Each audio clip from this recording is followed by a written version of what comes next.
Alright, how's it going there, YouTube? Well, my front-facing camera is all foggy because the shop's kind of humid. So anyway, here's an update on this 80 tractor. Okay, well, I guess I'll start at the front of the tractor. I pulled the headlights off.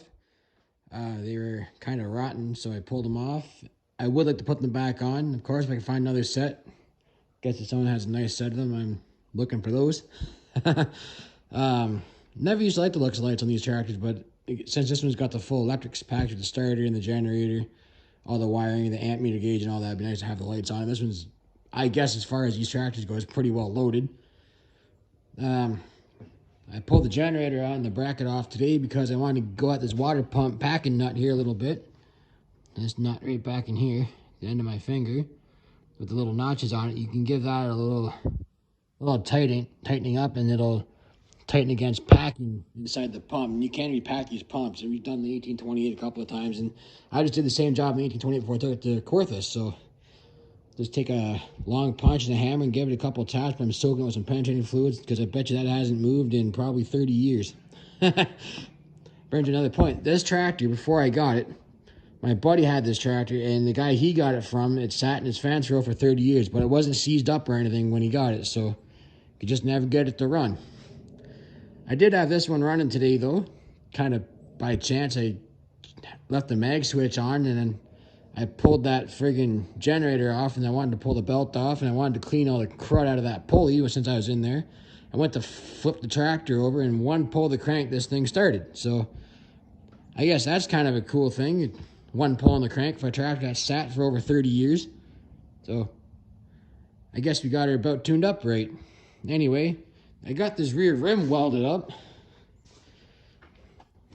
I'm not the best welder. I mean, some of it looks like bird plop, but did a couple little tacks in here and here.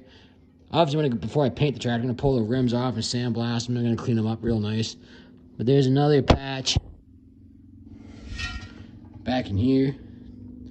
Kind of hard to see, it's on the back side of the bead. And there's another one I welded in up top here. So it's not the prettiest. I also ran a welding wire halfway through, so I got a new spool of welding wire and I got that finished up.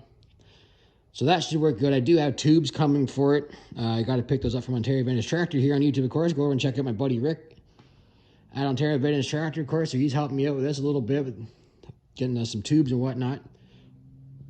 So I just kind of threw that tire up there just to get a visual of it. Those are a 13.624.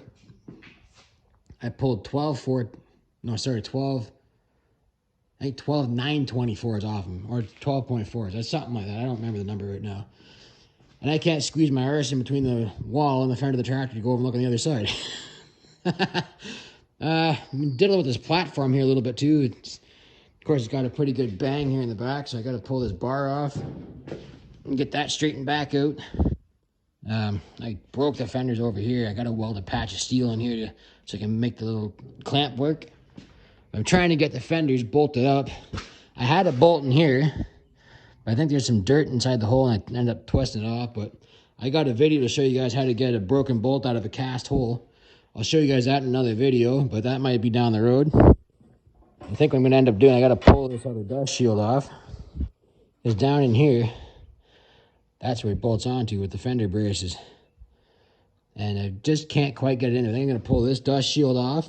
I'm going to pull that bar out of the back. I should be able to put the fenders in. I think they got a little, I think they racked a little bit. Obviously, I bought them, they're laying the guys pretty much in the bush when I picked them up. So, I mean, anything could have happened. Who knows how long they've been sitting here. Sitting there, rather. I pulled that dust shield out to straighten it back up. It was pretty well in a half moon before I pulled it off. But that's basically where we're at with the 80. For now, anyway. I think it's going to look nice with the 13.6s on the back. I'm probably just going to run those temporarily, and then maybe in the wintertime when I get it painted up nice, I'll go find a nice set of, either that's a 13.6, but I think a 13.6 is a 14.9 now. So we're going to go from there. And then the other side rim is in a lot better shape because this rim sat down in the leaves and the mud for years. So unfortunately, the weather gets to it and rots holes into things. But we got her all patched up now. I think we're going to be A-okay. I also wanted to make a mention here in the video. I picked up a couple of books from a good friend of mine, been friends for many, many years, Rick Mannen. He's also one of the big wheels at Antique Power magazine. I'm sure many of you guys have heard of that. He released this book here, Power for Canadian Farms, When Tractors Replace Horses. This was released, I think, last year around September, October kind of time. There's about 600 pages of material in this book. This is a very, very informative book. Lots of reading to do in there. I believe it retails for $60, and that includes shipping.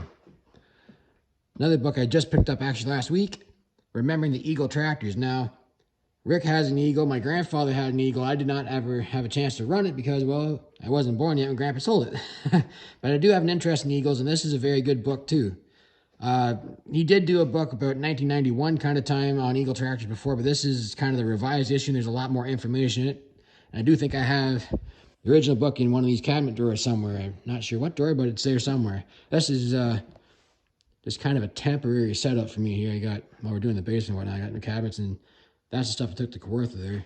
But anyway, yeah, if any of you guys are interested in these books, get a hold of Rick Mannen. And, oh, the Eagle book, I believe it retails for $40. That includes the shipping as well. So, very, very well-written books. But yeah, this is just a temporary setup here. And that photo up there, that was my grandfather's 80 tractor before he sold it to Clayton Webb. Sorry for the glare there, but yeah, that's the tractor that I found at Kawartha Antique Power. I believe it was 2016 or 17. One of the first times I went there, that tractor was there. It belongs to Brian Stickwood now. So yeah, that's kind of where we're at with the 80.